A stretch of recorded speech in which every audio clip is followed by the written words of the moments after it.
श्री सीताराम कथा रस रसिक श्रद्धालु श्रोता बंधुओं, श्रद्धामयी माताओं, श्री हनुमान जी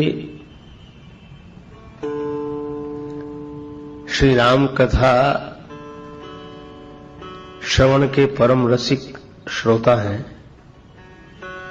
श्री राम जी की कथा सुनकर हनुमान जी प्रसन्न होते हैं और हनुमान जी की कथा सुनकर भगवान श्री सीताराम जी प्रसन्न होते हैं। तो अब तक हनुमान जी सुनना चाहते थे, इसलिए राम कथा होते थे। इस बार श्री सीताराम जी सुनना चाहते हैं, इसलिए हनुमान जी की कथा हो रही है। श्री तुलसीदास जी कहते हैं कि जो श्री हनुमान चालीसा का पाठ करेगा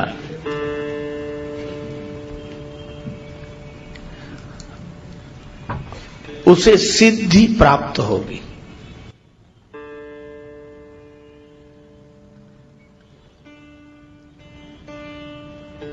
सिद्धि के अनेक रूप हैं।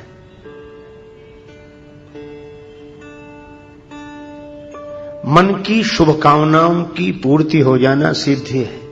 मन कामना सिद्धि नर पावा। भक्ति की याचना करते करते भक्त हो जाना सिद्धि है। परमात्मा की प्राप्ति हो जाए तो भक्ति की सिद्धि है, और आत्मानुभूति हो जाए तो ज्ञान की सिद्धि है। जगत में राग न रहे तो वैराग्य की सिद्धि है। शुभ कामनाओं की पूर्ति हो जाए तो यह लौकिक दृष्टि से सिद्धि है।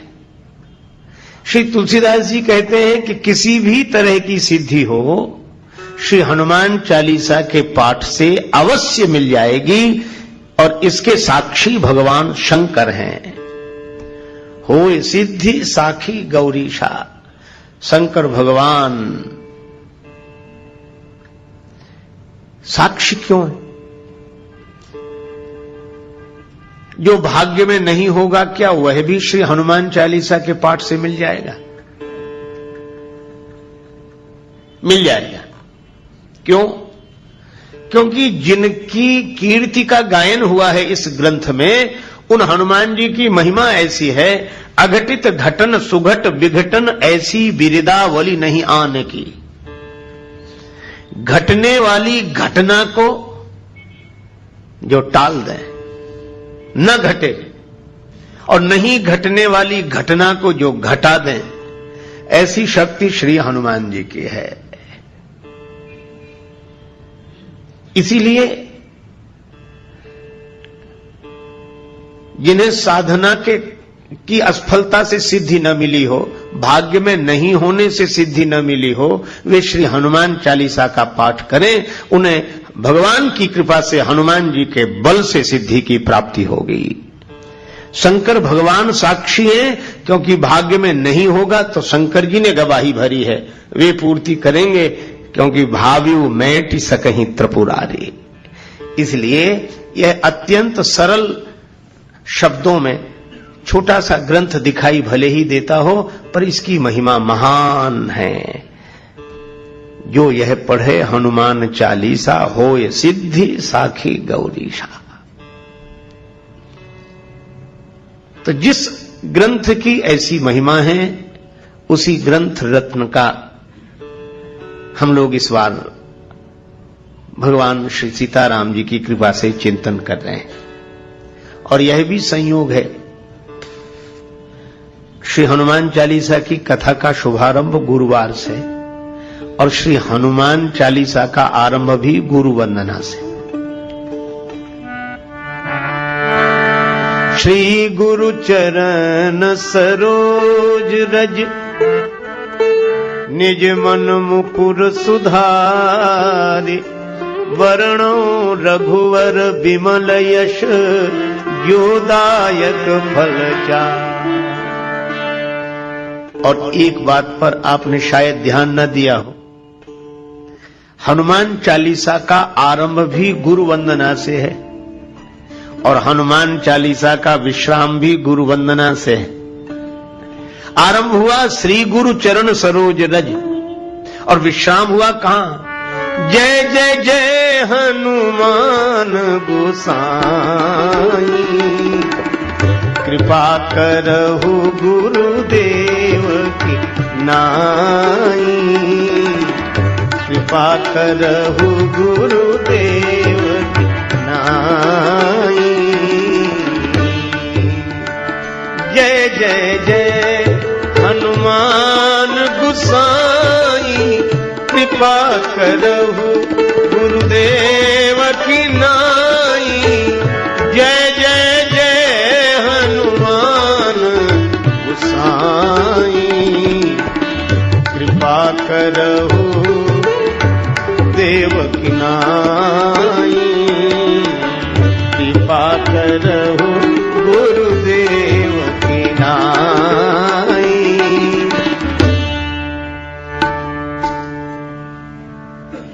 और इसका अर्थ है कि श्री तुलसीदास जी ने हनुमान जी को गुरुदेव के रूप में ही देखा है।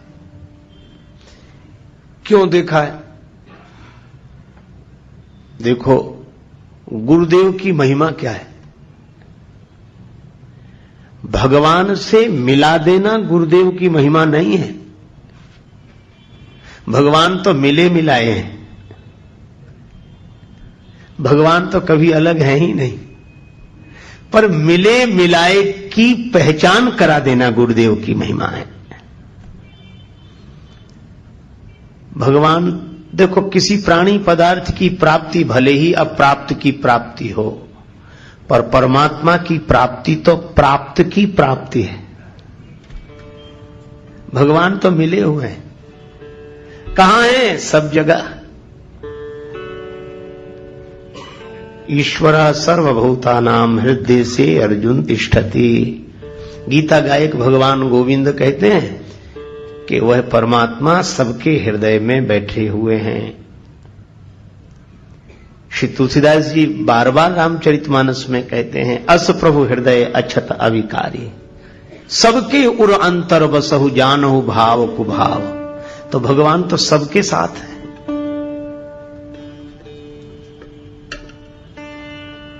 तो जब भगवान मिल ही गए हैं या मिले ही हुए हैं, तो गुरुदेव की आवश्यकता क्यों? इसलिए खोया होए तो फिर मिले। कोई वस्तु खो गई हो तो खोजने से मिल जाएगी, और कोई रूठ गया हो तो मना लेंगे। खोया होए तो फिर मिले, रूठा ले ही मनाए, पर मिला रहे फिर ना मिले, तासों कौन बसाए। तो जो मिला रहने के बाद भी न मिल रहा हो, मिलकर भी जो अनमिला हो, उससे मिला देने का काम गुरुदेव का है। अच्छा, तुलसीदास जी महाराज से किसी ने पूछा कि हनुमान जी आपके गुरुदेव क्यों हैं? क्या इन्होंने राम जी से आपको मिलाया? तुलसीदास जी बोले कि राम जी तो मिल गए थे, फिर हनुमान जी ने क्या किया? कहा कि मिले हुए राम जी को हम पहचान नहीं पा रहे थे। मंदाकिनी तट राम घाट पर, मंदाकिनी गंगा के किनारे चित्रकूट में राम घाट पर श्री राम जी प्रकट हुए। मंदाकिनी तट राम घाट पर प्रगटे दशरथ नंदन, बोले मधुर वाणी में धनुधर, बाबा दे दो चंदन। श्री राम जी प्रकट हो गए। तुलसीदास जी की आंखों से आंसू बरस रहे थे भगवान की याद में, भगवान के विरह में। उन बरसते हुए प्रेमाश्रुओं से चंदन उतारा जा रहा था। भगवान प्रकट हो गए, बाबा चंदन दे दो। तुलसीदास जी तो वैसे ही परेशान थे। भगवान की ओर देखकर बोले, बच्चा हमें क्यों परेशान करते हो? घाट पर बहुत लोग हैं, किसी से ले लो। बहुत पंडे बैठे हैं, हम तो वैसे ही परेशान हैं। रोने लगे। भगवान ने मन में सोचा कि अभी कम रो रहे हैं, हम चले जाएंगे तो ज्यादा रोएंगे, पहचान नहीं पा रहे हैं। तो भगवान ने कहा, अच्छा बाबा चंदन दो चाहे मत दो, पर यह बताओ तुम रो क्यों रहे हो? कौन खो गया है तुम्हारा? तुलसीदास जी रोते हुए बोले, हमारे भगवान हमें नहीं मिल रहे, हमारे भगवान हमें नहीं मिल रहे। राम जी बोले तब तो आपके भगवान बड़े कठोर हैं, आप इतना रोते हो तो भी भगवान आपको नहीं मिलते हैं। तुलसीदास जी रोने लगे और राम जी के मुख पर हाथ रखते हुए बोले, नहीं बच्चा ऐसा मत कहो, हमारे राम जी तो कृपालु है। श्री रामचंद्र कृपालु भज मन हरन भव भय दारुणम। श्री रामचंद्र कृपालु भज मन हरन भव भय दारुणम। श्री राम श्री राम श्री राम श्री राम श्री राम श्री राम। भगवान तो कृपालु हैं, हमारा ही दुर्भाग्य है कि भगवान नहीं मिल रहे हैं। अब बोलो तुलसीदास जी को भगवान मिले हुए हैं कि नहीं? मिले हैं, पर मुश्किलें होती हैं आसान बड़ी मुश्किल से। मुश्किलें होती हैं आसान बड़ी मुश्किल से। आदमी बनता है इंसान बड़ी मुश्किल से।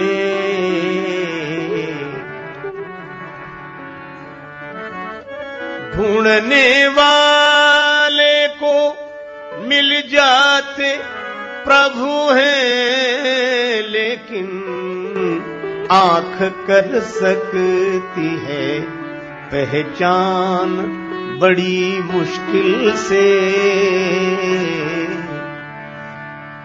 भगवान तो मिले हुए हैं पर फिर भी जान पहचान नहीं है।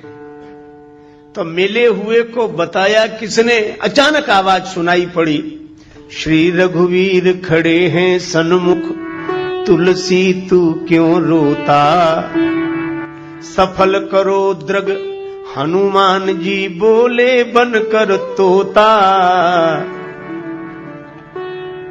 चित्रकूट के घाट पर भई संतन की भीड़, तुलसीदास चंदन घिसे तिलक देत रघुवीर।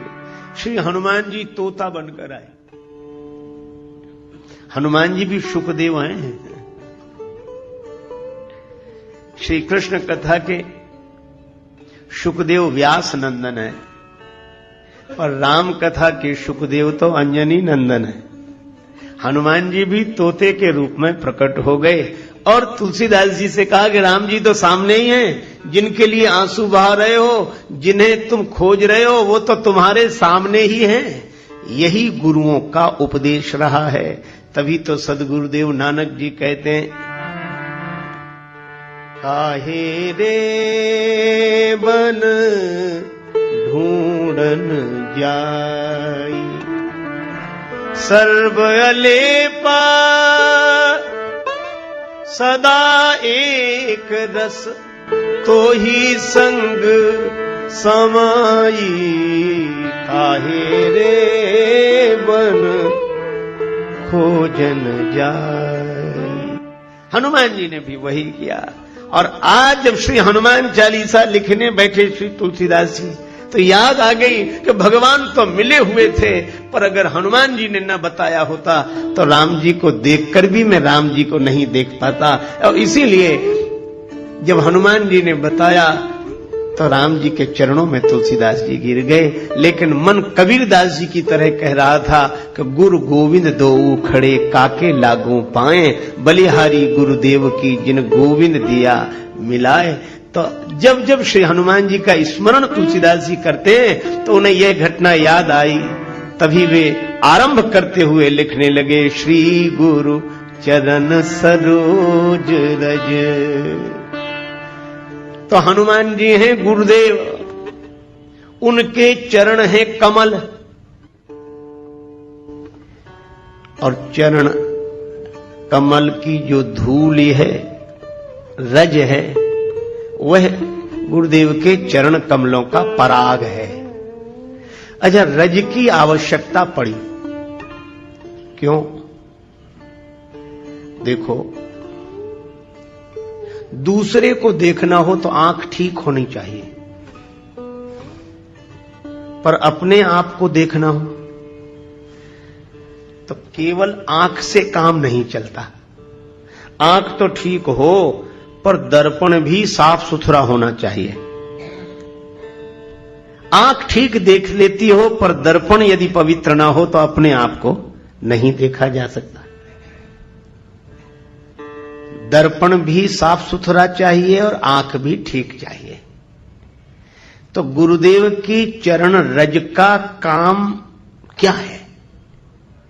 तुलसीदास जी रामचरितमानस के आरंभ में कहते हैं कि गुरुदेव की जो चरण धूल है, यह अंजन है। गुरुपद रज मृदु मंजुल अंजन, गुरुपद रज मृदु मंजुल।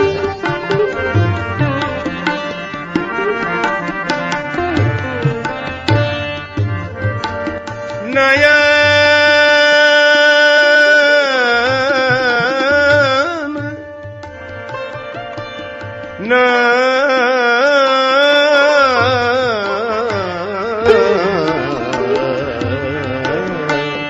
नयन अमीय दृग दोष विभंजन, गुरुपद रज मृदु गुरुपद रज मृदु, गुरुपद रज मृदु। गुरुदेव के चरण कमलों की धूल अंजन है। अंजन जो आंख में आंज आ जाए उसको अंजन, नेत्रों के दोष को दूर करने वाला हो वो अंजन। तो हनुमान जी महाराज हैं अंजनी नंदन, तो अंजनी नंदन है गुरुदेव, उनके चरण की धूली बन गई अंजन। आंखों के लिए कौन सी आंखें? मरमी सजन सुमति कुदारी, ज्ञान विराग नयन उर्गारी।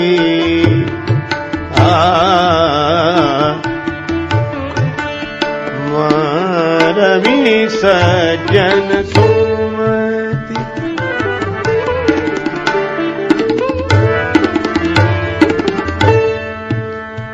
ज्ञान विराग नयन उर्गारी।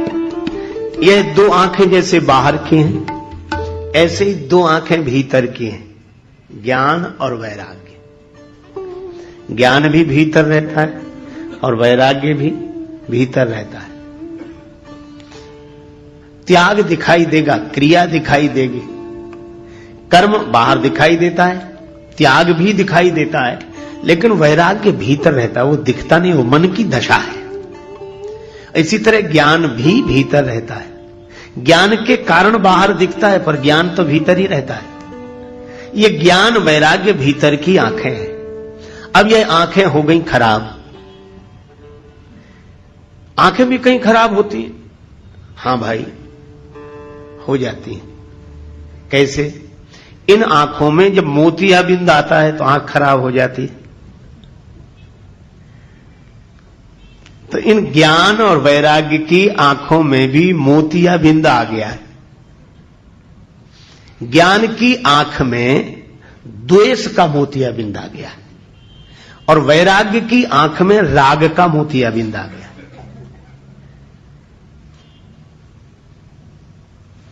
कई बार आपने देखा होगा, ज्ञान तो रहता है लेकिन उसके बाद भी दुश्मनी मिटती नहीं। और ज्ञान किसका है? बोले अद्वैत का। और दुश्मन कौन है? बोले दूसरा आदमी हमारा दुश्मन है। ज्ञान कहता है कि दूसरा है नहीं। तो ज्ञान की आंख तो है, पर द्वेष का मोतियाबिंद आ गया। हमें ज्ञान तो अद्वैत का है, पर द्वंद्व द्वैत में बना हुआ है। यही ज्ञान की आंख में द्वेष का मोतियाबिंद आ गया। और अगर ज्ञान की आंख ठीक है तो उमा जे राम चरण रत विगत काम मद क्रोध निज प्रभुमय देखई जगत तो कैसन करई विरोध। फिर विरोध क्यों होगा? कोई प्रेम से भर जाए, भगवान को सर्वत्र देखेगा तो प्रेम से भर जाएगा। करूं में दुश्मनी किससे, कोई दुश्मन हो घर मेरा, मोहब्बत ने नहीं रखी जगह दिल में अदावत की। तो ज्ञान की आंख अगर ठीक ठीक देखे तो झगड़े ही मिट जाएं। पर एक बात है, कई बार यह प्रश्न उठता है कि कैसे ज्ञानी है? ज्ञानी है तो ये द्वंद्व क्यों? तो इसका मतलब यह अज्ञानी है? नहीं नहीं, मैं आपसे कहूं कि जिनके जीवन में द्वंद्व भी दिखाई दे, द्वेष भी दिखाई दे, तो ऐसा नहीं मानना चाहिए कि यह ज्ञानी नहीं है। अरे मोतियाबिंद आ जाए तो यह नहीं मानना चाहिए कि आंख नहीं है। आंख तो है, खराब हो गई है। इसी तरह ज्ञान होने पर भी जिनके जीवन में परस्पर द्वंद्व झगड़े दिखाई दे, तो यह समझना चाहिए कि ज्ञान की आंख तो ठीक है, द्वेष का मोतियाबिंद आ गया। आंख तो है, ज्ञान तो है। अच्छा बोलो, हम आप सबको ज्ञान है कि नहीं? ज्ञान तो है, पर आंख थोड़ी खराब हो गई। आंख तो है, तो आंख नहीं लानी पड़ेगी, इसका इलाज कराना पड़ेगा। मैं भी आपसे निवेदन करता हूं कि आपको ज्ञान की जरूरत नहीं है, बस ये ज्ञान की आंख जो खराब हो गई है इसका इलाज कराने की जरूरत है बस। तो ज्ञान की आंख में द्वेष का मोतियाबिंद और वैराग्य की आंख में राग का मोतियाबिंद। अब ये ज्ञान और वैराग्य की आंख में आए हुए राग द्वेष के मोतियाबिंद को कैसे दूर करें? तुलसीदास जी बोले अंजन लगा।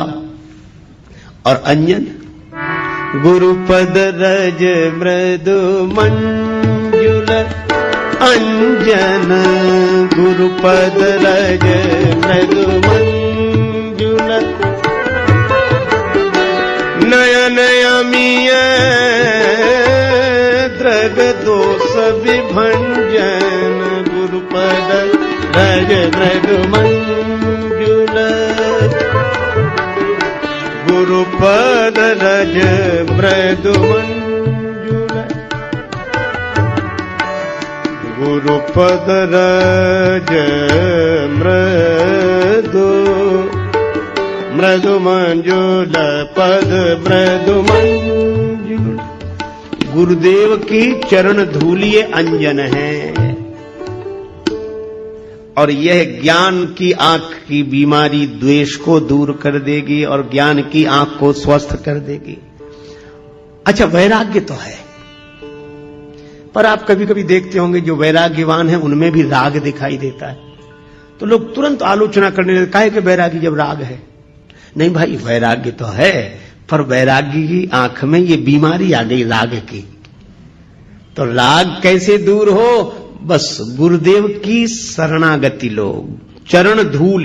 जो गुरुदेव के चरणों के आश्रित रहते हैं उनकी ज्ञान वैराग्य की आंखें ठीक हो जाती हैं।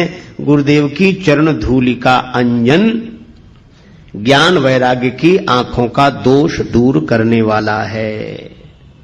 अच्छा, एक अद्भुत बात, धूल अगर आंख में गिर जाए तो खुली हुई आंख भी बंद हो जाती है। धूल अगर आंख में गिर जाए तो खुली हुई आंख भी बंद हो जाती है। लेकिन अद्भुत बात है, वही धूल जब गुरु जी के चरण से जुड़ जाए तो जो धूल खुली हुई आंख को बंद करने वाली थी, वही जब गुरुदेव के चरण से जुड़ जाती है तो बंद हुई आंख को खोलने वाली बन जाती है। यह गुरुदेव के चरणों की महिमा है। अच्छा, और गंभीरता से सोचें, रज धूल को भी कहते हैं और रजोगुण को भी कहते हैं। रजोगुण का संबंध काम से है। कामेश क्रोधेश रजोगुण समुद्भवः, श्रीमद् भगवद गीता में कहा गया। रजोगुण से काम उत्पन्न होता है, लेकिन वही रज गुरुदेव के चरण से जुड़ जाए एक आपने उदाहरण सुना होगा, राम जी की चरण रज ही तो अहिल्या चाहती थी, उद्धार हो गया। क्यों? अहिल्या जी का भाव यह था कि रज के कारण ही पतन हुआ है, काम के कारण ही पतन हुआ है। का वही रज जब भोग से जुड़ती है तो पतन का हेतु बन जाती है, और वही रज अर्थात कामना भगवान से जुड़ती है तो उद्धार का हेतु बन जाती है। तो रज वही है, पर गुरुदेव के चरण से जुड़ जाए। अगर हमारी कामना भी हो तो बस यह कामना हो। संतन ढींग बैठी बैठे, संतन ढींग बैठी बैठे, लोक लाज होई। संतन ढींग बैठी बैठी, संतन ढींग बैठी बैठी बैठी बैठी बैठी बैठी, संतन ढींग बैठी बैठी। जब मन सत्संग में लगने लगे, प्रथम भगति संतन कर संगा, गुरुदेव में लगने लगे, तो आंख भी ठीक काहे से होगी? गुरुदेव की चरण धूलि से। अच्छा ठीक है, गुरुदेव की चरण धूलि से आंख तो ठीक हो गई, ज्ञान भी ठीक हो गया, वैराग्य भी ठीक हो गया। अब एक बात सोचना आप, ज्ञान की आंख ठीक हो गई, वैराग्य की आंख ठीक, तो आंख देखती दूसरे को है, तो हम ज्ञान वैराग्य की दृष्टि से सारी दुनिया को देखने लगे। लेकिन जिन आंखिन सब देखिए आंख न देखी जाए, उन्हीं आंखों को देखना हो। जिन आंखों से हम सब देखते हैं उन्हीं आंखों को देखना हो, अपने चेहरे को देखना हो, तो केवल आंखों से काम नहीं चलेगा, फिर तो दर्पण की आवश्यकता पड़ेगी। तो तुलसीदास जी से किसी ने पूछा कि ज्ञान और वैराग्य अगर आंखें हैं तो दर्पण क्या है? तुलसीदास जी बोले, अपना मन ही दर्पण है, अपना मन दर्पण है। तो दर्पण तो है अपने पास, पर दर्पण में चेहरा दिख नहीं रहा है। हमें ज्ञान तो हो गया है क्योंकि हम सत्संग में बैठकर आए, ज्ञान हो गया है। वैराग्य भी है क्योंकि ज्यादा नहीं सही पर कुछ देर को तो संसार भूलकर बैठे ही हैं, पर फिर भी अपना चेहरा नहीं दिख रहा है। क्यों नहीं दिख रहा? दर्पण मैला है, और दर्पण क्या है? मन।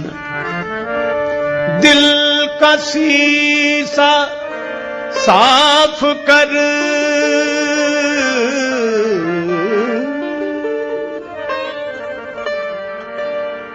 दिल का दर्पण साफ कर, दूर कर अभिमान को,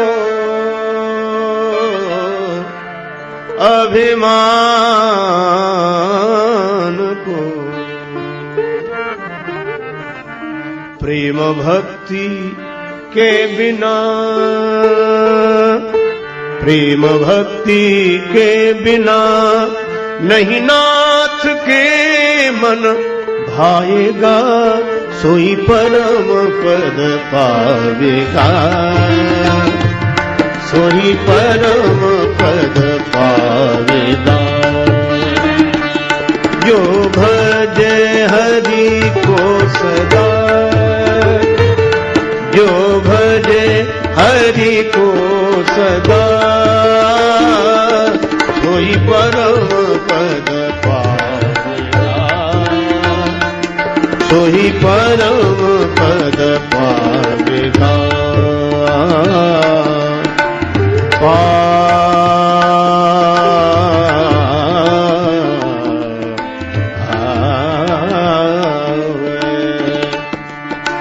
परम पद पावेगा, सोही परम पद पावेगा।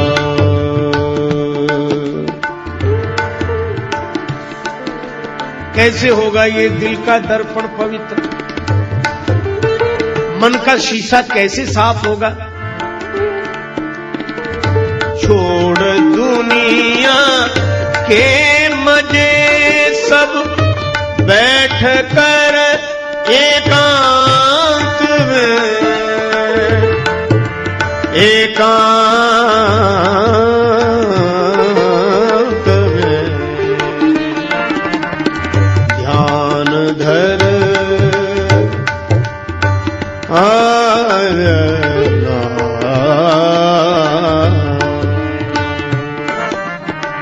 ध्यान धर गुरु के चरण का, ध्यान धर गुरु के चरण का, तो प्रभु मिल जाएगा, सोई परम पद पावेगा,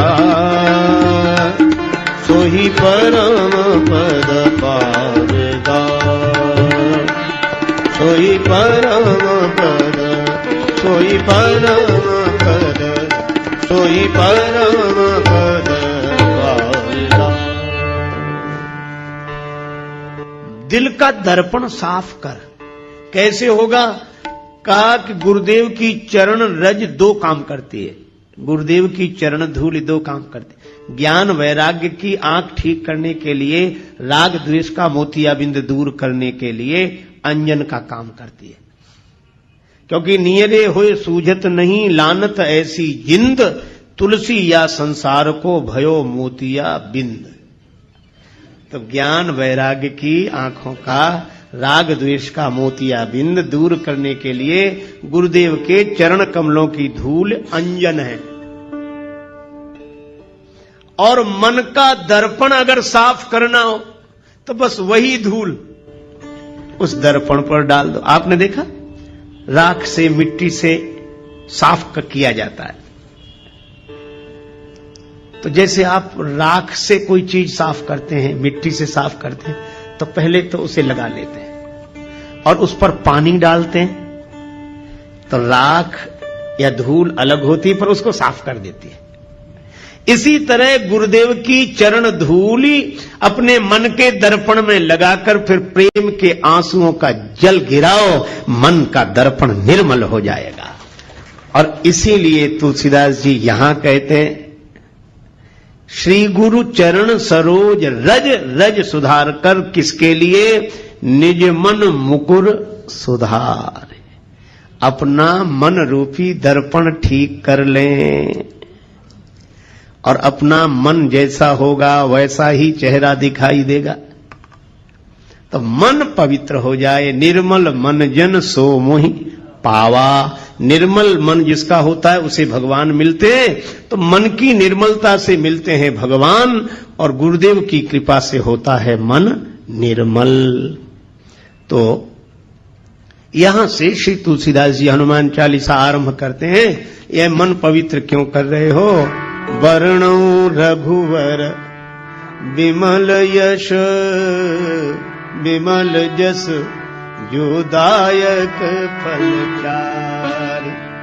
गुरुदेव की चरण रज का अंजन बनाकर, ज्ञान वैराग्य की आंखें पवित्र करके, गुरुदेव की चरण धूलि से मन रूपी दर्पण को पवित्र करके, मैं श्री राम जी के चरित्र का वर्णन कर रहा हूं। वर्णौ रघुवर विमल जस। अच्छा एक बात बताओ, हनुमान चालीसा में तो हनुमान जी की महिमा ही गाई गई, पर वर्णौ रघुवर विमल जस कह रहे हैं मैं राम जी का पवित्र यश वर्णन कर रहा हूं। राम जी का यश वर्णन कर रहे हैं और महिमा हनुमान जी की गा रहे हैं। क्यों? तुलसीदास जी बोले मैं हनुमान जी का स्वभाव जानता हूं, वैसे आएंगे ही नहीं बुलाने पर। एक ही है कारण उन्हें बुलाने का। ये कहो वर्णौ रघुवर विमल जस। हम राम जी के गुण गा रहे हैं, राम जी का पवित्र यश गाना चाहते हैं, तो हनुमान जी तुरंत आ जाएंगे। क्यों आ जाएंगे? क्योंकि रामचरित सुनीवे को रसिया, रामचरित सुनीवे को रसिया, राम लखन सीता मन बसिया, राम लखन सीता मन बसिया, राम लखन सीता मन बसिया। वर्णौ रघुवर, और राम जी का नाम दिया यहां रघुवर। रघु के कुल में जो सबसे अधिक श्रेष्ठ हुए हैं रघुवर, रघुवंश में जो श्रेष्ठ, ऐसे श्री राम जी का यश वर्णन करो। अच्छा, यश कैसा है? विमल यश। राम जी का यश निर्मल है। तुलसीदास जी ने एक जगह लिखा रामचरितमानस में कि भगवान के जो गुण हैं यह पवित्र धागा है। जुगुत वेद पुण्य पोई हैं रामचरित वर ताग। वर माने श्रेष्ठ, ताग माने तागा, धागा। और कवियों की कविता हो, ये कवि तो मुक्ता मणि चारु, कवियों की कविता मोती है। किसी ने तुलसीदास जी से कहा कि यह उपमा तो बड़ी विचित्र है, मोती कीमती होता कि धागा? तुलसीदास जी बोले कीमती तो मोती होता है। तो बोले कवियों की कविता कीमती है कि राम जी का चरित्र? तुलसीदास जी बोले राम जी का चरित्र। राम तुम्हारा चरित्र स्वयं ही काव्य है, कोई कवि बन जाए सहज संभाव्य है। मैत्री शरण गुप्त जी की यह पावन पंक्तियां सचमुच राम जी के चरित्र की ही विशेषता है। ठीक है, तो कवियों की कविता को मोती क्यों बनाया आप? राम जी के चरित्र के प्रेरक प्रसंगों को मोती बनाते और कवियों की जो श्रृंखला आई है कविता की उसको धागा बनाते। तुलसीदास जी बोले हमने जानबूझकर नहीं बनाया। क्यों? बोले मोती भले ही कीमती हो, लेकिन मोती की माला बनानी पड़ेगी तो मोती में छिद्र करना पड़ेगा। अब मैं राम जी के चरित्र को मोती की उपमा कैसे दे दूं? क्योंकि हमारे राम जी के चरित्र में तो कहीं छिद्र है ही नहीं, इसलिए मैंने मोती नहीं बनाया। हाँ, राम जी का चरित्र धागा है, और यह धागा इतना अनंत है कि चाहे जितनी कवियों की कविता रूपी मोती इसमें पिरो दिए जाएं, पर इस धागे का कभी अंत होने वाला नहीं है। हरि अनंत, हरि कथा अनंता। राम जी का चरित्र ऐसा पवित्र चरित्र है, तुलना नहीं करनी चाहिए, कोबड़ छोट कहत अपराध हो। पर राम जी अपने आप में अद्वितीय हैं। निरुपम न उपमा आन, राम समान राम निगम कहें। भगवान श्री राम से गुरुदेव विश्वामित्र जी ने कहा कि राघवेंद्र इस शिला को चरण छुड़ाओ, इसका उद्धार होगा। चरण कमल रज चाहती, कृपा करो रघुवीर। राम जी ने कहा गुरुदेव आपके आगे, आप तो हमारे भी गुरु जी हैं, आप चरण छुला दें। गुरु जी बोले बात बड़े छोटे की नहीं है, मैं तुम्हारा गुरु हूं, मेरी बड़ी महिमा है, तुमसे भी बड़ी महिमा है, लेकिन अपने अपने विभाग की बात होती है।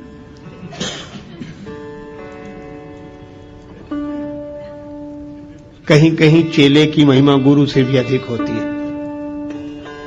राम जी बोले सो कैसे? आपने तो मुझे भी ज्ञान दिया है। बोले बात ज्ञान की नहीं है राम, सुनो। क्या? कहा कि अहिल्या का जो पतन हुआ है यह ब्रह्मवश इंद्र को गौतम के रूप में स्वीकार करने से चरित्र से पतन हुआ। चरित्र चला गया, और चरित्र से जो गिर गया हो उसका उद्धार कौन करे? तब गुरु जी ने कहा कि चरित्र से जो गिर गया उसका उद्धार वही उसकी चरण धूलि कर सकती है जो चरित्र से कभी न गिरा हो। और राम इस दृष्टि से देखें तो एकमात्र तुम ही हो और कोई नहीं है। क्यों?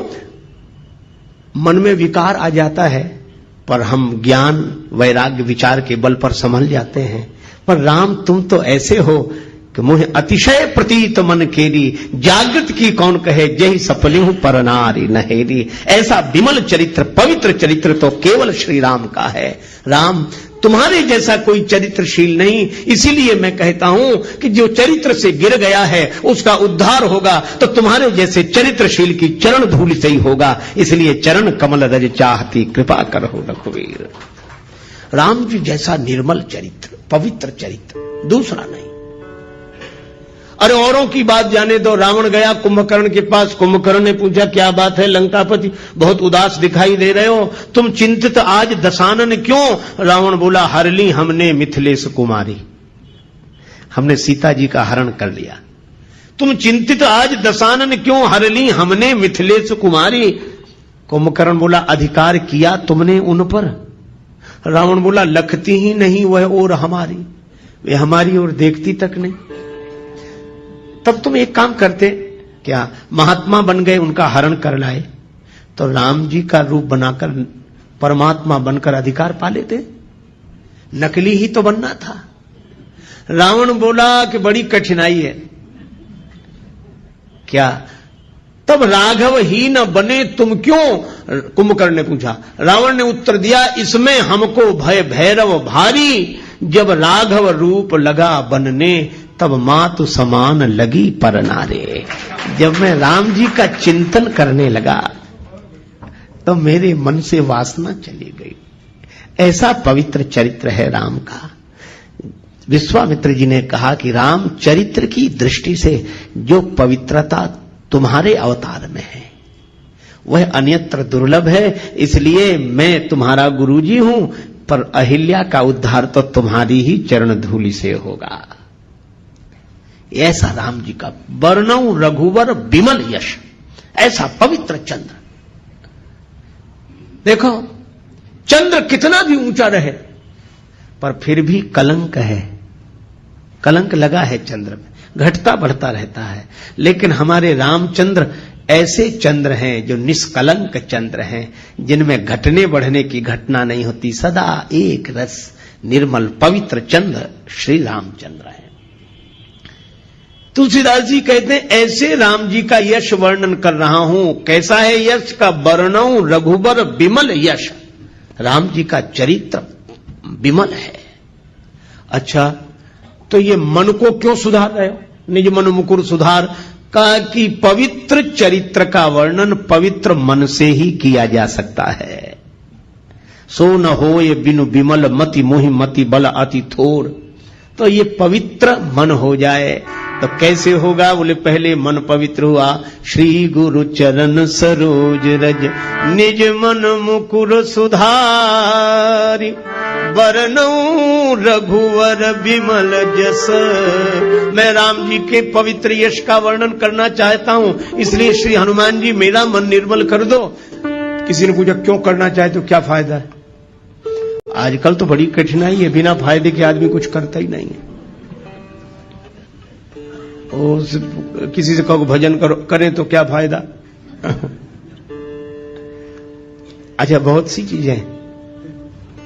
एक आदमी ने हमसे बार बार कहा, बहुत तंबाकू गुटखा खाते थे, बार बार मुंह भर लें, फिर कहें आप भजन की कहते हो क्या फायदा? बोले आप जब जब भजन की कहते हो हमें तो बड़ी परेशानी लगती, करें क्या फायदा? हमने कहा अच्छा एक बात बता दो, तुम ये बार बार तंबाकू गुटखा खाते हो, इससे क्या फायदा? सो बोले कहे तो ठीक रहे, फायदा तो कुछ नहीं। हमने कहा फिर क्यों? बोले आदत पड़ गई। तो हमने कहा कि बिना फायदे के ये खा सकते हो, बिना फायदे की सोचे ये सड़ी गली चीज खा सकते हो, तो क्या भगवान का भजन बिना फायदे की सोचे नहीं कर सकते हो?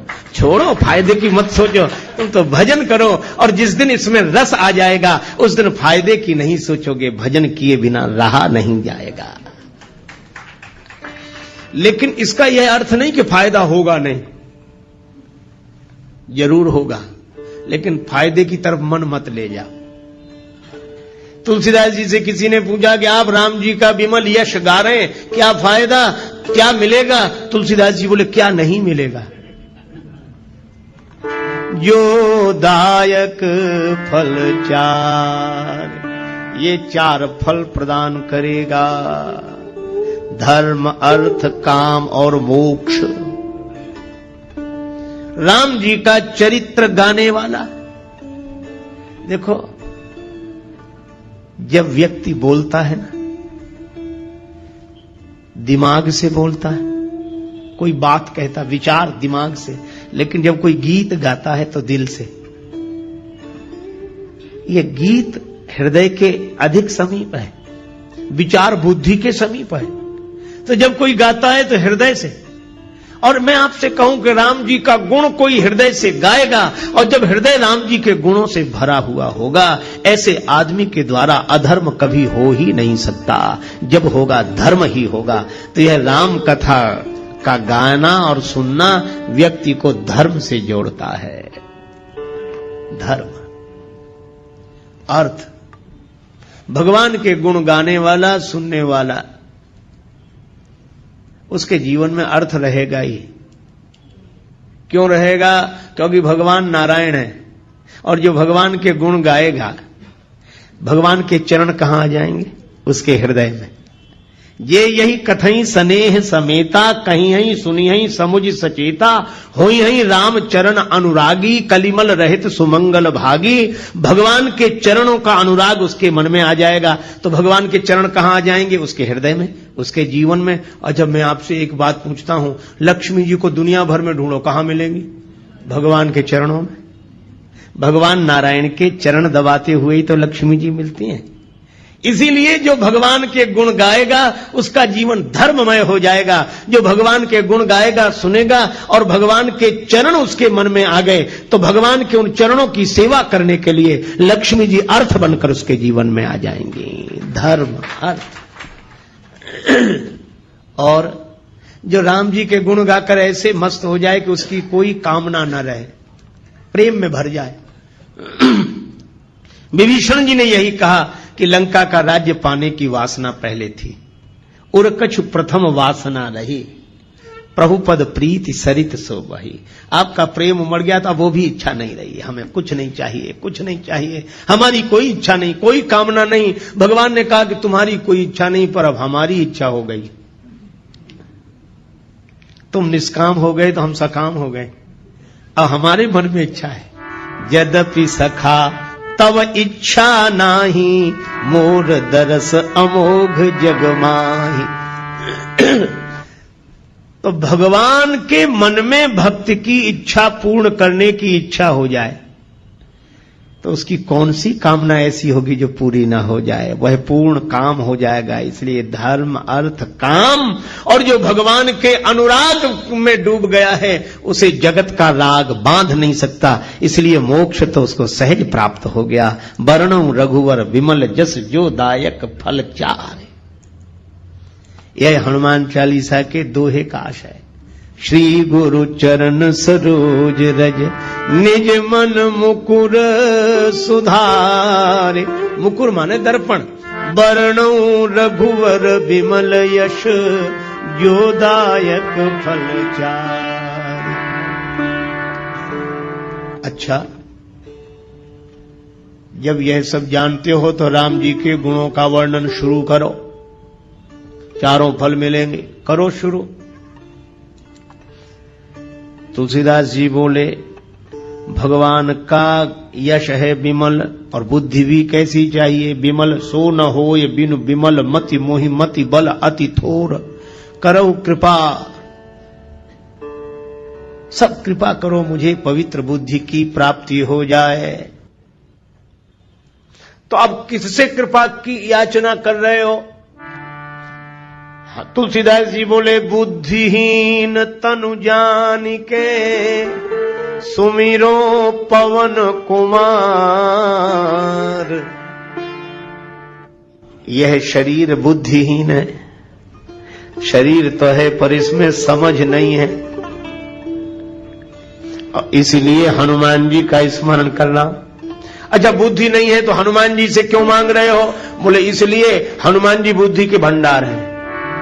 बुद्धिमताम वरिष्ठम और ज्ञानी नाम अग्रगण्यम। ज्ञानियों में अग्रगण्य हैं, बुद्धिमानों में सर्वश्रेष्ठ हैं। तो जो बुद्धि के भंडार हैं, जो जिस चीज का भंडार हो उससे वही चीज मांगी जाती। हनुमान जी, आप बुद्धिमान हैं, आप बलवान हैं, और आप विद्यावान हैं। इसलिए तीनों चीजें हमें दे दो। बल बुद्धि विद्या देहु मोहि, हरहु कलेश विकार। बल भी चाहिए, बुद्धि भी चाहिए, विद्या भी चाहिए, है ना। देखो, तलवार चलाना आना चाहिए, पर चलाने के लिए तलवार भी तो चाहिए। तो विद्या का उपयोग करने के लिए बुद्धि चाहिए, पर बुद्धि जिसका उपयोग कर सके ऐसी विद्या भी तो चाहिए।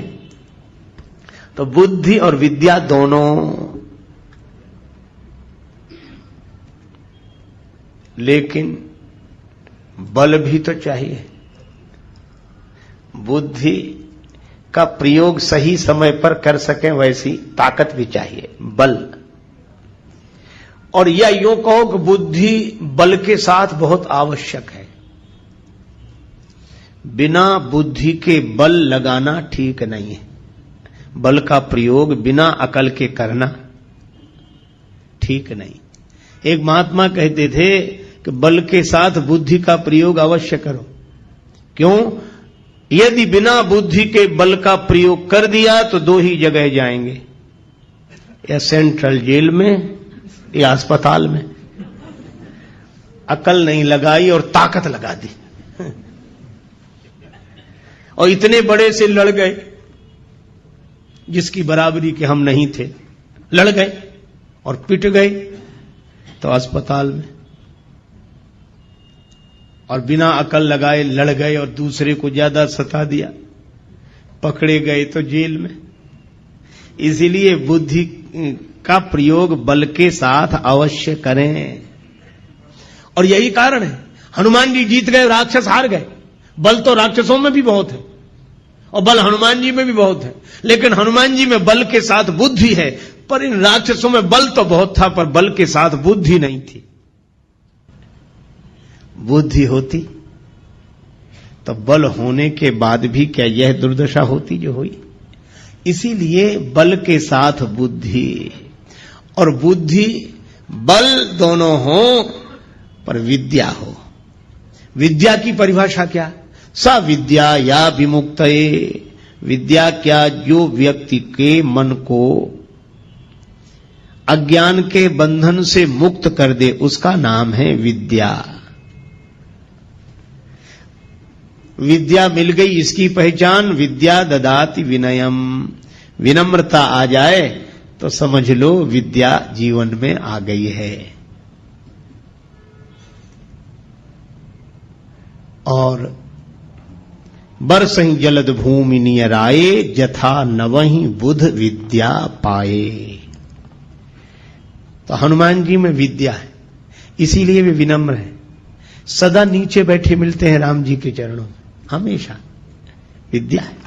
बल बुद्धि विद्या देहु मोहि। तो हनुमान जी से तुलसीदास जी प्रार्थना कर रहे हैं, आप बल के भंडार हैं, आप बुद्धि के भंडार हैं, आप विद्या के भंडार हैं, तो इन तीनों को दे दो। बल बुद्धि विद्या देहु मोहि, हरहु कलेश विकार।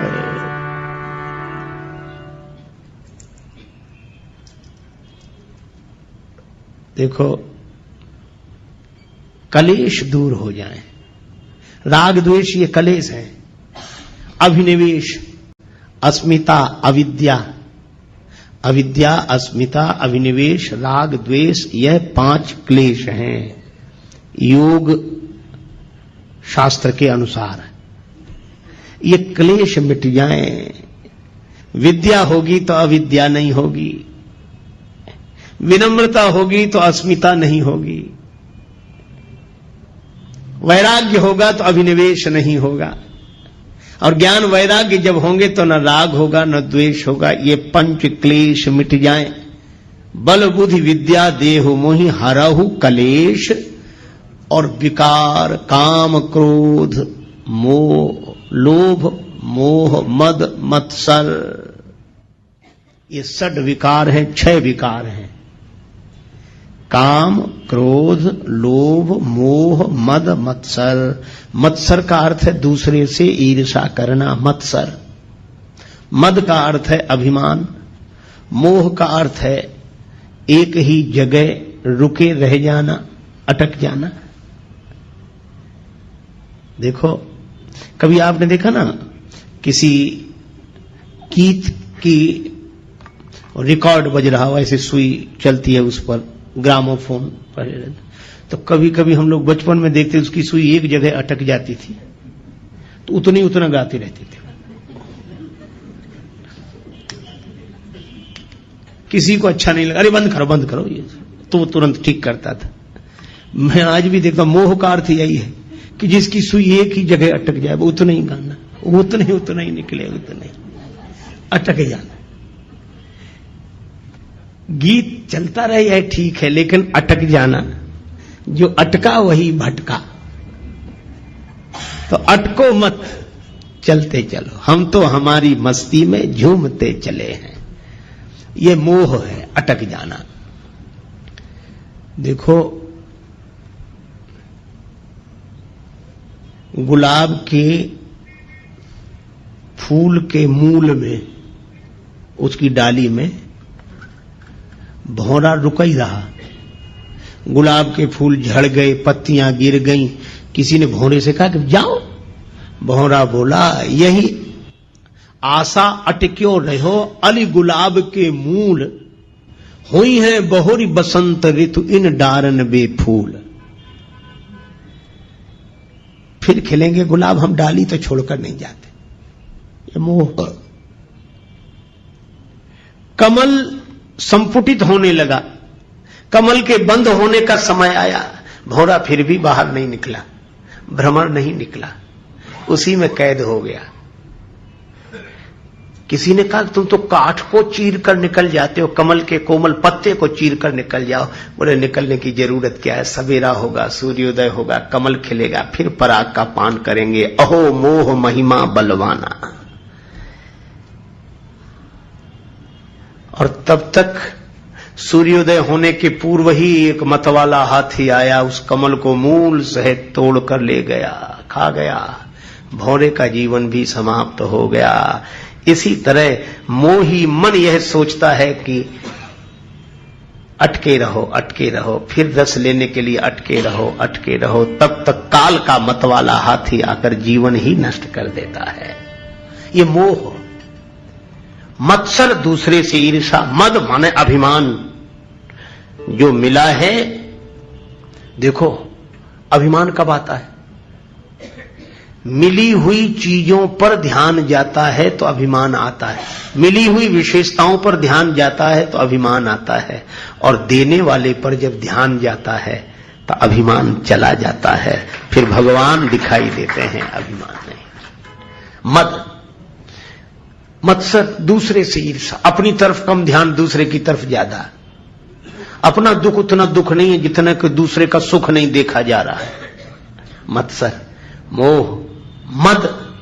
और इसी तरह काम, क्रोध, लोभ, चार। ये काम, क्रोध, लोभ, मोह, चार, मद, मत्सर, ये 6 विकार हैं। लोभ है, जो मिला है वह छूटे नहीं कभी, यह लोभ है। अच्छा देखो, लोभ और लालच में अंतर है। दूसरे का मिल जाए ये लालच है, लेकिन लोभी कौन, बोले दूसरे का मिले चाहे न मिले पर हमारा न जाए, ये लोभ है। काम, कोई ना कोई इच्छा बनी ही रहे, कभी शांति से नहीं बैठ पाते। अच्छा कभी भी आप देखना, मन को देखते रहना, यह हमेशा कुछ ना कुछ चाहता रहता है कि नहीं। अगर ऐसा हो जाता तो, ऐसा हो जाता तो, ऐसा हो जाता तो, ये ऐसा हो जाता तो ही इस होने में सुख से नहीं रहने दे रहा है। हो जाता तो हो जाता। ये काम विश्रामहारी, इस काम के कारण ही विश्राम नहीं मिलता, और इसमें कहीं विघ्न पड़ जाए तो क्रोध प्रकट हो जाता है। काम पूर्ति पर बढ़ता लोभ। चलो कामना पूरी हो गई तो,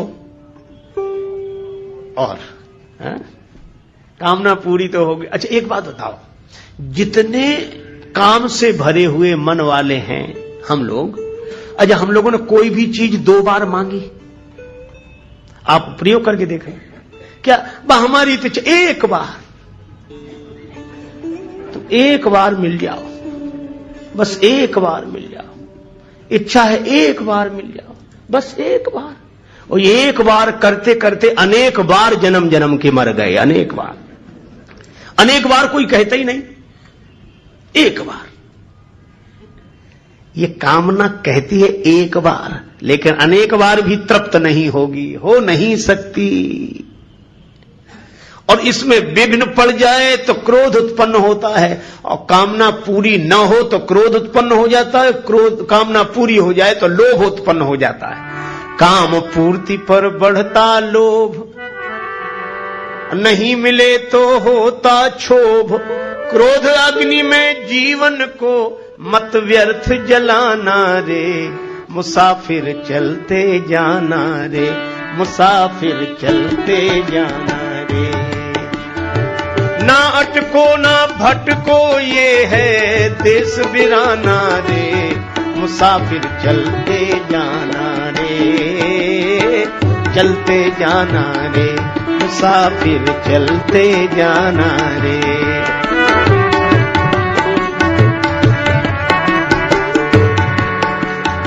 लेकिन अब एक कठिनाई है, हम आपको जो समझा रहे हैं पहली बार नहीं समझा रहे हैं, और आप भी पहली बार नहीं समझ रहे हैं। सब आप भी वही समझे हुए हैं और हम भी वही समझे हुए हैं, पर जब मौका आता है तो ये समझ काम देती है। आपकी तो देती होगी, हमारी तो नहीं देती, लेकिन अभी तो समझ ठीक है। पर भगवान की माया इतनी विकट है, ये माया तेरी बहुत कठिन है राम, ये माया तेरी बहुत कठिन है राम।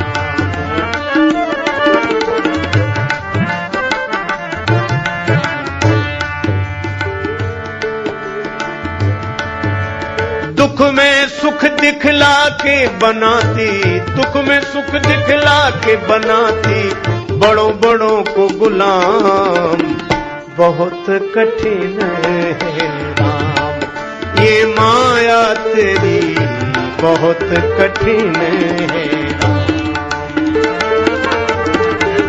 बहुत कठिन है राम।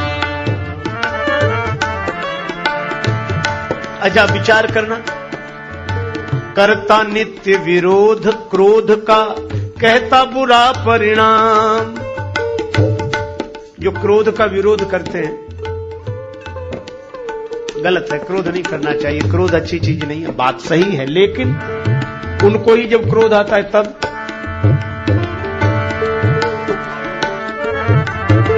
होता क्रोधित स्वयं तो होती वाणी बिना लगाम, ये माया तेरी बहुत कठिन है राम, ये माया तेरी बहुत कठिन है राम।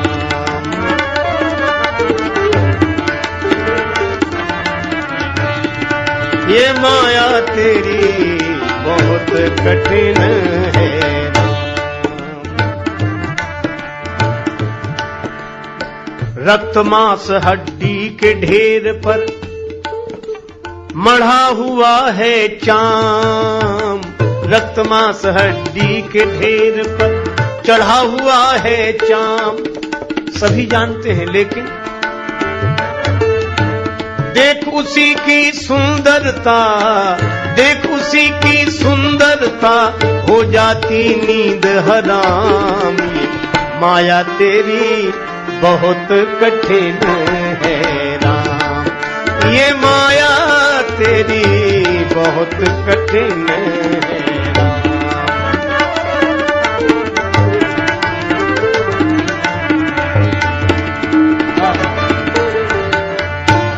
कठिन है राम। मृत्यु देखता है औरों की रोज सवेरे शाम, भवन बनाता ऐसे जैसे हरदम यहाँ मुकाम, ये माया तेरी बहुत कठिन है राम, ये माया तेरी बहुत कठिन है, बहुत कठिन है राम। राजेश्वर प्रभु तुम करुणा निधि, मायापति है नाम। राजेश्वर प्रभु तुम करुणा निधि, मायापति है नाम। नाथ निवेरो अपनी माया, नाथ निवेरो अपनी माया, जीव लहे विश्राम, बहुत कठिन है राम। ये माया तेरी बहुत कठिन है,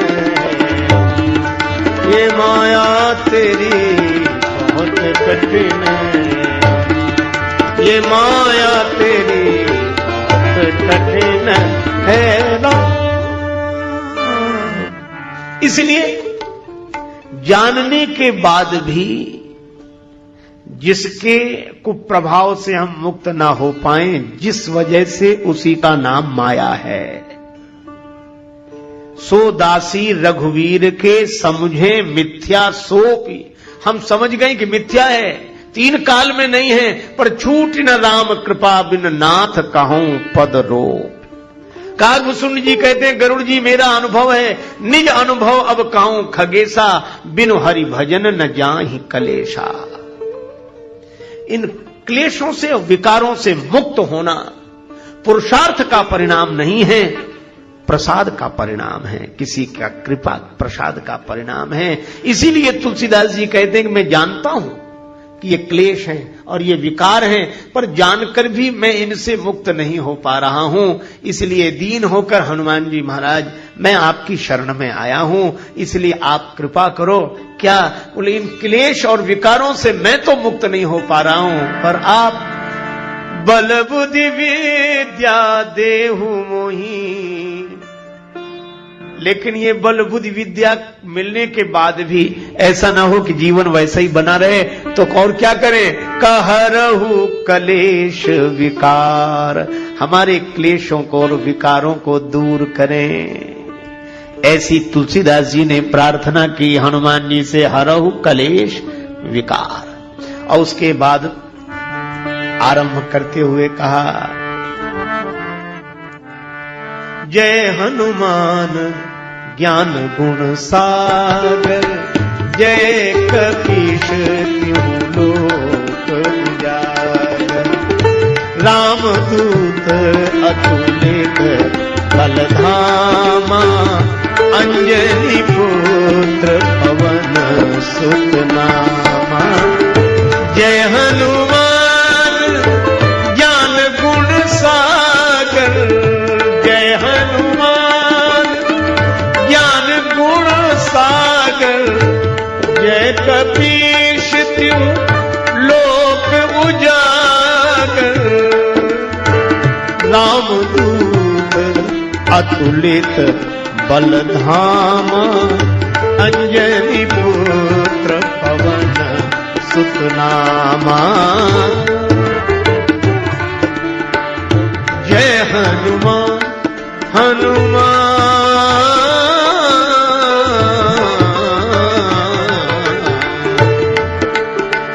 जय हनुमान ज्ञान। श्री हनुमान चालीसा का आरंभ करते हुए गोस्वामी जी कहते हैं, जय हनुमान ज्ञान गुण सागर, जय कपीश त्यों लोक उजागर। हे हनुमान जी महाराज आपकी जय हो, आप ज्ञान और गुण के समुद्र हैं। हनुमान जी जैसा ज्ञानी कोई नहीं। हनुमान जी ज्ञानियों में अग्रगण्य है। किससे पाया है ज्ञान? बिनु गुरु होई की ज्ञान। तो हनुमान जी के गुरुदेव कौन है? सूर्य भगवान, जो सारे संसार को प्रकाश देते हैं। उनसे प्रकाश प्राप्त किया है हनुमान जी ने। हनुमान जी थोड़े बड़े हुए, विद्या अर्जन के लिए गुरुदेव की शरण में जाना था, तो सूर्य भगवान के पास गए।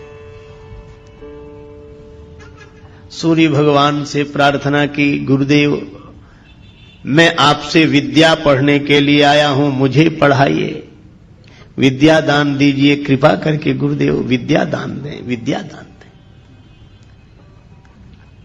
मैं आपकी शरण में हूं। संकेत यह मिला कि ज्ञान प्राप्त करने के लिए गुरुदेव की शरण में जाना चाहिए। गुरु कृपा से ही ज्ञान फलीभूत होता है। बिनु गुरु होए कि ज्ञान, गीता में भगवान श्री कृष्ण कहते हैं तद विद्धि प्रणिपातेन परिप्रश्नेन सेव्यः उपदेक्ष्यन्ति ते ज्ञानम ज्ञानिनस् तत्वदर्शिनः।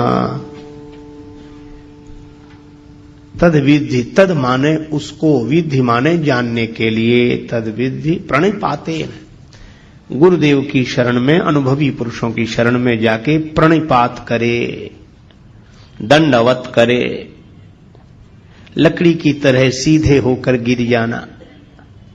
दंडवत, डंडा बिल्कुल सीधा होता है। हम और जगह टेढ़े रहें पर कम से कम गुरुजी के तो आगे सीधे रहें, वहां तो टेढ़ापन छोड़ दें। सांप भी सब जगह टेढ़ा रहता है पर बिल में प्रवेश करता है तो सीधा होकर प्रवेश कर पाता। इसलिए प्रणिपातेन, फिर परिप्रश्नेन, पहले प्रणाम, क्योंकि श्रद्धावान लभते ज्ञानम, फिर उचित प्रश्नों का प्रयोग करें, गुरुदेव से प्रार्थना करें, अपनी जिज्ञासा रखें। परिप्रश्नेन सेव्या, उसके बाद उपदेक्ष्यन्ति ते ज्ञानम, उनके द्वारा ज्ञान का उपदेश होता है। किनके द्वारा? ज्ञानिनस् तत्वदर्शिनः, तत्वदर्शी पुरुषों के द्वारा ज्ञान मिलता है। गूढ़ौ तत्व न साधु दुरावही, आरत अधिकारी यह पावही। तो हनुमान जी के चरित्र से यह शिक्षा लेनी चाहिए कि ज्ञान पाना हो तो गुरुदेव की शरण में जरूर जाए। किसी ने कहा कि पुस्तक से ही ज्ञान मिल जाए तो गुरुजी बनाने की जरूरत है, गुरुजी के पास जाने की जरूरत है। गुरुजी जो बताएंगे वह तो किताब में भी लिखा हुआ है। देखो, मैं आपसे निवेदन करूं, आप बिल्कुल ठीक कह रहे हैं, पुस्तक में वही लिखा है जो गुरुजी बताएंगे, या यूं कहो कि गुरुओं ने पहले से जो बताया है वही पुस्तक में लिखा है। लेकिन फिर भी पुस्तक कभी उस तक नहीं पहुंचा सकती। पुस्तक केवल पुस्तक है, पुश करती है, धक्का देती उस दिशा में, पुस्तक है, पुस्तक नहीं। अच्छा, जैसे एक उदाहरण की बात आप देखो, किताब में लिखा है आपको मुंबई शहर से कहीं किसी दूसरे शहर में रेलगाड़ी से यात्रा करनी है, और रेलगाड़ियों का वर्णन जिस किताब में है वो रेलवे टाइम टेबल आपके हाथ लग गया है ना।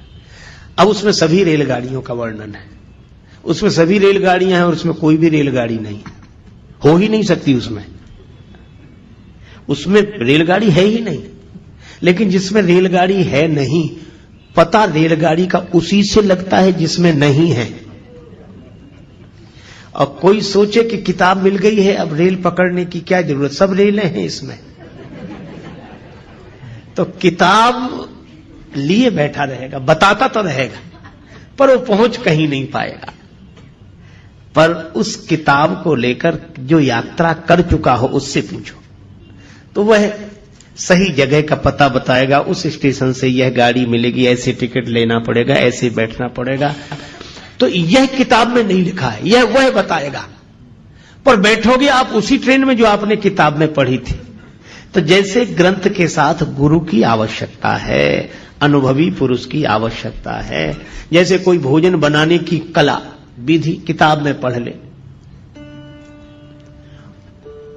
और वो सोचे कि बस इतनी देर पानी को गर्म करे तब दाल डाले उसमें, मान लो उसमें 15 मिनट लिखा हो और आग ही न जल रही हो और घड़ी देखकर कोई दाल डाल दे, पानी गर्म क्या कुनकुना भी नहीं हुआ था।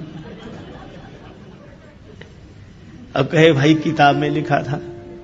अच्छा, या इतनी आग तेज हो कि वो 15-10 मिनट में ही खौलने लगे पानी, हम 15 मिनट का इंतजार करें क्योंकि किताब में लिखा है। इसीलिए अनुभवी की आवश्यकता है। बिन गुरु होय कि ज्ञान, ज्ञान की होय विराग बिन। ग्रंथों का मर्म समझने के लिए भी गुरुजनों की शरण में जाना चाहिए। यह परंपरा है और यह परंपरा अनुभवी पुरुषों की है। ये कोई नासमझ लोगों की बनाई हुई व्यवस्था नहीं है। अच्छा वैसे भी देखो, मैं ब्रह्म हूं यह पढ़कर जान लेने के बाद भी जब तक गुरुदेव के द्वारा नहीं सुनते कि तत्त्वमसि त्वं ब्रह्म हो, तब तक वह ब्रह्मानुभूति होती नहीं है। इसलिए हमारे गुरुदेव भगवान कहते थे, जब तक आत्म लखे नहीं कोई सुखी न होई, और बिन सदगुरु के लखा न जावे भेष पंथ हो कोई। बिन गुरु होई कि ज्ञान हो नहीं सकता। इसीलिए हनुमान जी के चरित्र से यह शिक्षा लेनी चाहिए कि हनुमान जी तो इतने बड़े ज्ञानी। अच्छा, जहां गुरु जी के पास गए वहां तो वो बचपन में ही पहुंच गए थे, बाल समय रवि भक्ष लियो। लेकिन हनुमान जी जानते हैं कि वह एक छलांग थी, और जीवन में जो घटता है वो किसी छलांग से नहीं है, उसकी व्यवस्था है। उसके आधार पर परंपरा का पालन करना चाहिए, परंपरा नहीं तोड़नी चाहिए। हनुमान जी सोचते वो बचपना था, पर व्यवस्था तो यह है। इसीलिए वे सूर्य भगवान की शरण में गए और विधिवत प्रार्थना की कि मैं आपका शिष्य होना चाहता हूं, मुझे मंत्र दो, मुझे ज्ञान दो, मैं आपका शिष्य हूं, बनना चाहता हूं। सूर्य भगवान ने सोचा कि केवल मंत्र देना होता तब तो कोई बात नहीं, पर ये तो पढ़ने के लिए रहेगा। सूर्य भगवान ने सोचा कि इस बालक को पहले भी कभी देखा है, कौन है ये? अरे याद आया, ये वही है जो बचपन में एक बार आया था। सूर्य भगवान ने सोचा ऐसे विद्यार्थी को पास रखना ठीक नहीं है, पढ़ते पढ़ते कब भूख लगावे। तब तो उतनी दूर थे, तो छलांग लगा के आ गया। यहां तो गुरु जी सामने ही रहेंगे। सूर्य भगवान ने सोचा कि देखो, मन में सोचा ऐसे विद्यार्थी को पास रखना ठीक नहीं है। तो बोले ऐसा है कि हम चलते फिरते गुरु जी हैं, एक जगह तो रहते नहीं, कल कहीं थे, आज कहीं, और उसके बाद फिर कहीं। तो पढ़ो तो ऐसे गुरु जी के पास रहकर पढ़ो जो एक जगह रहते हो, तो तुम भी वहीं रहो और उनके आश्रम में रहो, पढ़ो। अब हमारे साथ कैसे, हम तो सुबह कहीं और शाम कहीं और दोपहर कहीं और रात कहीं, कोई ठिकाना तो है नहीं।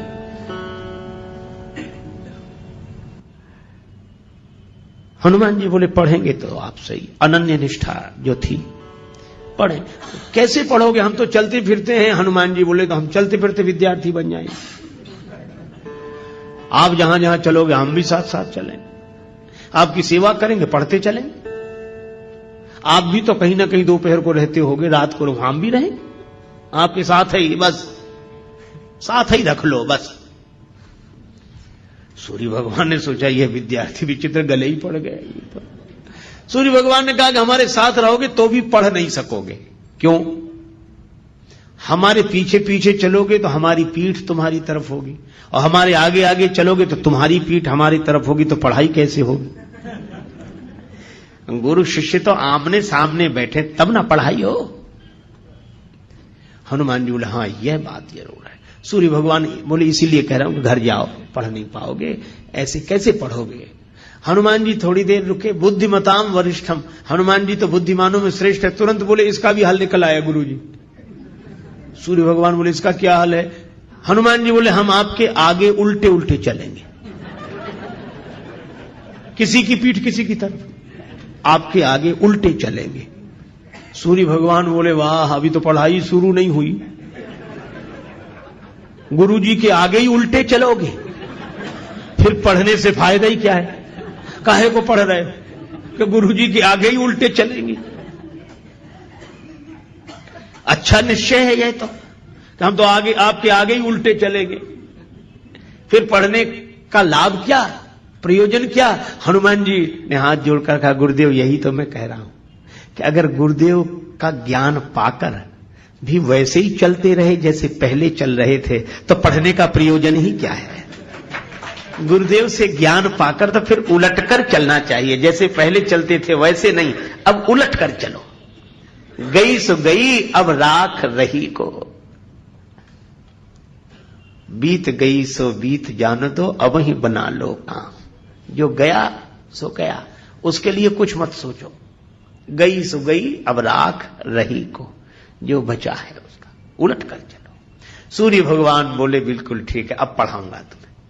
भानु सो पढ़न हनुमान गए, भानु मन अनुमान शिशु केल कियो फेर फार सो। हनुमान बाहुक में वर्णन है। भानु सो पढ़न हनुमान गए, भानु मन अनुमान, सूर्य भगवान ने मन में अनुमान करके शिशु केल, बालकों के खेल की तरह फेर फार सब अदल बदल कर दिया। कैसे? बोले पाछले पगन गम मगन गगन मग क्रम को न भ्रम कपि बालक विहार सो। पाछले पगन, पीछे पल चलते हुए चरणों से हनुमान जी सूर्य भगवान के सामने, एक तो गुरुदेव सूर्य भगवान जैसे तेजस्वी सूर्य भगवान, और उनसे विद्या अर्जन करना, और उनके सामने उन्हीं के चेहरे को देखते हुए पीछे चलते रहे। सूर्य भगवान ने कहा कि अद्भुत हो, देख रहे हो हमारी तरफ और चल रहे हो जगत की तरफ। बोले बस यही है, हम चलें भले ही जगत की तरफ, पर दृष्टि में तो गुरुदेव और गुरुदेव का ज्ञान रहना चाहिए, यही जीवन की सार्थकता है। तो जिन्होंने सूर्य भगवान से ज्ञान प्राप्त किया हो वे ज्ञान के सागर हैं। जय हनुमान ज्ञान गुण सागर। अच्छा, अब गुणों की बात सुनो। गुणों के साथ सबसे बड़ी यह समस्या है कि किसी भी प्राणी में, यह प्रकृति का नियम है, सब गुण इकट्ठे रह नहीं सकते, होते ही नहीं। एक सज्जन एक गीत गाते थे, एक विधाता एक ईश्वर ही निर्दोष रहा, बाकी सब में कोई न कोई दोष रहा। हम सब में दोष है, ये बात अलग है कि हमें हमारे दोष का होश न हो, और होश उन्हें नहीं होता जो मदहोश होते हैं, पर दोष तो होते हैं। क्यों होते हैं? क्योंकि सृष्टि बनाई ऐसी गई, जड़ चेतन गुण दोषमय विश्व कीन्ह करता। अच्छा चलो, दो गुणों का उदाहरण दें। दो गुणों का आप एक साथ निर्वाह नहीं कर सकते। सत्य बोलना गुण है, और शीलवान होना गुण है। किसी को बुरा ना लगे, ऐसी बात मत कहो कि खराब लग जाए, किसी का दिल मत दुखाओ। और इसीलिए आपने देखा होगा, जैसे ये शील आता है ना कि किसी का दिल मत दुखाओ, ऐसा आदमी सत्य बोल नहीं पाता, जानता तो है लेकिन दूसरे को बुरा लग जाएगा। अरे नहीं ठीक, आप ठीक कह रहे हैं, देखेंगे हम, फिर सोच लेंगे, हाँ हाँ ठीक है हाँ, अब अभी फिर कर लेंगे बात। सच्ची बात नहीं कह पा रहा। क्यों? शील आया तो सत्य चला गया, और जो सत्य को बोलते विप्राय शील का पालन नहीं कर पाते, वे कहते भैया किसी को बुरा लगे चाहे भला, हम तो साफ साफ कहते हैं, हाल तुरंत कह दिया, झंझट ही नहीं बात का, फिर तुरंत बोलो। जहां सत्य है वहां शील नहीं है, और जहां शील है वहां सत्य नहीं है। इन दो गुणों को इकट्ठा करना मुश्किल है। मेंढकों की तौल है, एक गुण को बुलाओ दूसरा चला जाता है। इसीलिए सब गुण किसी में इकट्ठे हों ऐसा संभव है ही नहीं।